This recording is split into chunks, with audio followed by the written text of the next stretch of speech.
You are taking a live look over York this morning at 7:45 on your chilly Tuesday morning.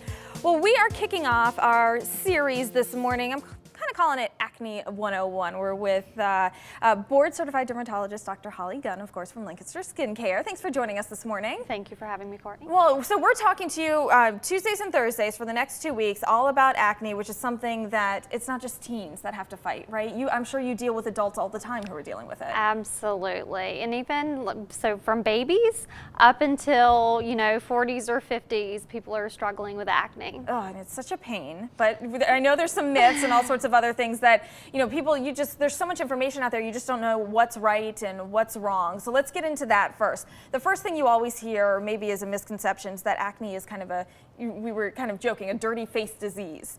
Not at all what you would call it, right? Yep, exactly. Acne is more of a hormonal disease, not a dirty face disease. So as Americans, we tend to overwash. And then when we look at people with acne, we're like, oh, they're dirty, they have acne. And it's not true. It's just that they have a hormonal imbalance. And then talking about dealing with acne and washing your face, I think a lot of times too, people, when you do have that, you just want to scrub and exfoliate and use all these harsh products. Yeah, so let's bust that myth. Okay. We do not want to scrub our faces, and you don't want to use any kind of really harsh like microbeads or some of those washes that have like sand in them. If you think about it, the pores are actually very small. Even though you can see them, you can barely see them. So anything that you can see in your cream or that you can feel, if you can feel it or touch it, then it's going to be too rough for you. You really need to use ingredients to exfoliate and get inside those pores and clean them out. So ingredients like salicylic acid or glycolic acid or some of these citric acids that are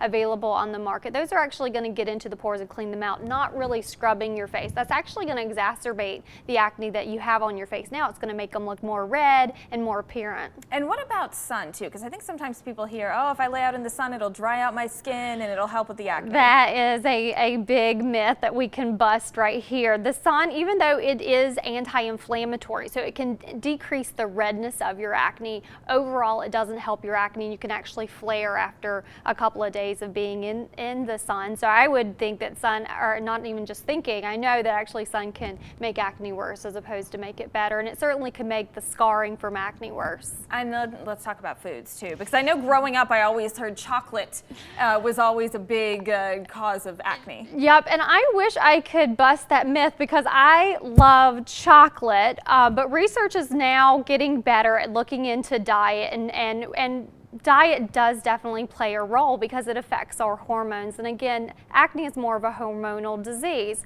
So you definitely want to eat the healthier foods, so high in antioxidants, so like fish, nuts, whole grains, and you want to avoid chocolate potentially. There is some research coming out there saying even chocolate specifically, there is a chance. So if you know, and it's not in everyone, so if you can eat chocolate and get away with it and you don't struggle from acne, I wouldn't say avoid it completely, but it's something that you should think about. You should think about just high sugary foods, highly processed foods, potentially milk too, even though we are always a little nervous saying that because we know that milk is healthy because we're getting our vitamin D from it. But if you're struggling from acne and you're using like the normal treatments and they're not working for you, you really need to think about diet. And I would imagine with all this stuff too, it just varies depending on the person too. What works for somebody may not work for somebody else. Yeah, we're all very different, and what causes our acne can be different from what causes the next person's acne. And you guys, very quickly, I know we're running out of time, you guys have a blog on your website as well that kind of details everything too? Yes, if you go to lancasterskincenter.com and click on our blog, we have a whole acne series on there that talks about